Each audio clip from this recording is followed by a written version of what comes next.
Hello दोस्तों, हमारी आज की इस कहानी का नाम है सास बहू। सब लोग कहते हैं ना कि शादी के बाद कुछ दिनों तक ससुराल के सभी लोग अच्छे से ही रहते हैं। असलियत तो धीरे धीरे सामने आती है। अभी तो शुरुआत है, इसीलिए ये लोग प्यार जता रहे हैं। धीरे धीरे मेरा मन इन्हीं सब आशंकाओं से ग्रस्त होने लगा। शादी के 8-10 दिन बाद की बात है। मैं चाय बनाने के लिए दूध के गज में थी, निकालने लगी तो न जाने कैसे क्या मेरे हाथ से साड़ी बराबर पकड़ी नहीं गई और गज हाथ से छूट गया। पूरा के पूरा गरम गरम दूध नीचे गिर गया। मैं इतनी ज़्यादा डर गई कि पूछो मत। कहा तो मैं सच रही थी कि मैं काम हर पूरी परफेक्शन से करूँगी, और कहा यह दूध इसमें ही खास बात यह थी कि दूध वाला दिन में सिर्फ एक बार सुबह में ही दूध लाता है। पैकेट के दूध में मिलावट होने से वो घर में नहीं लाते थे। सभी लोग चाय का इंतजार कर रहे थे।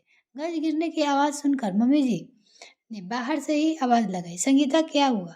मैं तो इतनी ज़्यादा डर गई कि मेरे मुंह से आवाज़ भी नहीं निकली।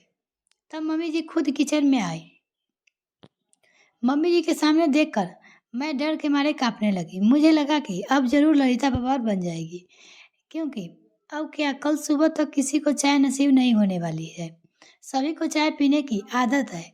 मम्मी जी गिरे हुए दूध को तरफ देखने और मेरी तरफ देखा और बम फटने का इंतजार करने लगी।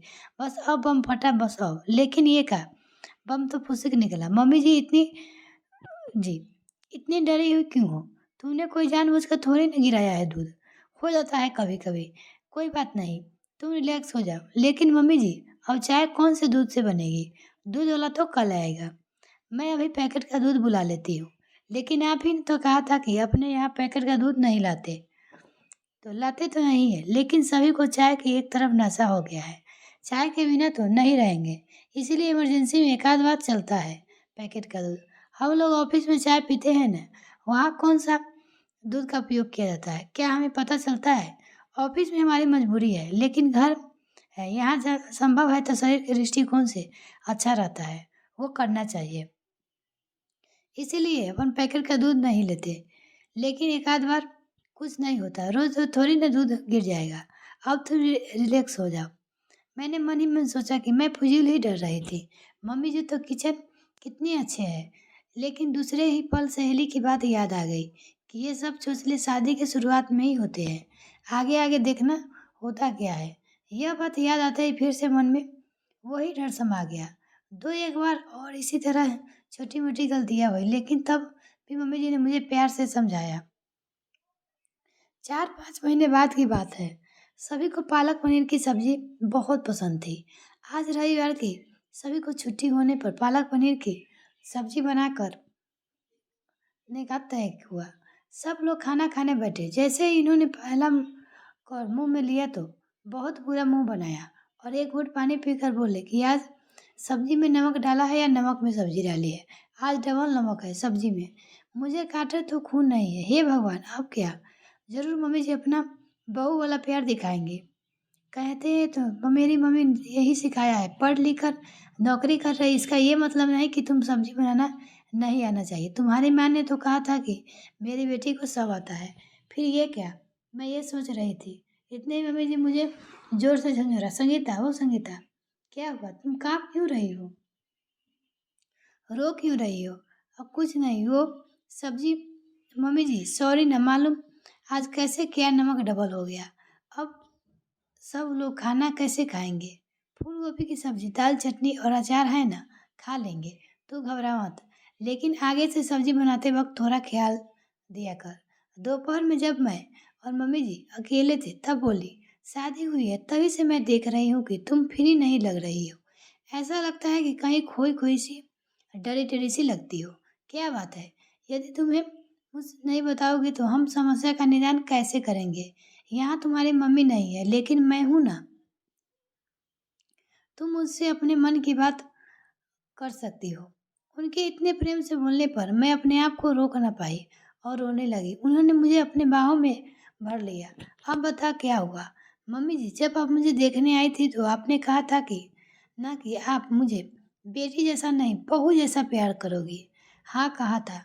तो बहू जैसा भी कोई प्यार होता है क्या? बहू भी की छोटी छोटी गलती पर इतने प्रवेश किया जाता है कि मानो उसने बहुत बड़ा गुनाह हो गया है। इसीलिए मुझे लगा कि आप मेरी छोटी छोटी सी गलती पर भी महाभारत रचेगी, इनको मेरे खिलाफ भड़काएगी। इसी सोच के चलते हर वक्त डरते रहती थी। मुझे भी कोई गलती नहीं होनी चाहिए, मौका नहीं मिलना चाहिए। सच बताऊँ तो आज तक मुझे जो भी गलतियाँ हुई है, इसी घबराहट के चलते हुई है। लेकिन मेरी बात ये समझ में नहीं आई कि बहू जैसा प्यार करूँगी ऐसा कहने पर आपने आज तक अपना सपना नहीं दिखाया और मुझे डाँटा भी नहीं। फिर आपने ऐसा क्यों कहा था? आप बहू जैसा प्यार करेंगे। अरे पगली, मुझे नहीं पता था कि तुम मेरी सादी सी बात को इतना दिल पर ले लेगी। एक बात बता, क्या कभी तूने किसी माँ को अपने बेटी को यह कहते सुना है कि वो बहू जैसा प्यार करेगी? नहीं ना। जब हम बेटी को बहू जैसा प्यार नहीं करते, बहू को बेटी जैसा प्यार क्यों करेंगे? इतना तो मतलब हुआ कि हम बेटी को बहुत ज़्यादा महत्व देते हैं और बेटी को ज़्यादा प्यार करते हैं। इसीलिए बहू को कहते हैं कि तुझे बेटी बनाएंगे, तुझे बेटी जैसा प्यार देंगे। हम लोग बेटियों को ज़्यादा महत्व देते हैं, इसलिए बेटियों को बेटे जैसा प्यार ही देते हैं। कभी बेटे को यह नहीं कहते हैं कि तुझे बेटी जैसा प्यार देंगे। यदि हम बेटे को और तुम बेटी दोनों को समान समझते तो बेटी को बेटी जैसा प्यार क्यों नहीं दे सकते? मेरी नज़र में जिस तरह बेटी का अपना एक अलग अस्तित्व है, उसी तरह बहू का भी अपना एक अलग अस्तित्व है। मैं बहू को बेटी के से किसी मामले में कम नहीं समझती। इसलिए मैं कहा था कि मैं तुम्हें बेटी जैसा प्यार नहीं, बहू जैसा प्यार दूंगी। मुझे क्या पता था कि तू इसका गलत मतलब लगाने पर बात दिल पर ले लेगी। चल अब आंसू पोंछ, नहीं तो मैं सचमुच में फिल्मी वाली ललिता पवार बन जाऊंगी। उन्होंने यह बात इस अंदाज में कही कि हंसते-हंसते हम दोनों का बुरा हाल हो गया। आज मुझे पता चला कि बहू वाला भी प्यार होता है। मिलते हैं फिर नेक्स्ट वीडियो फ्रेंड, तब तक के लिए बाय। Thanks for watching.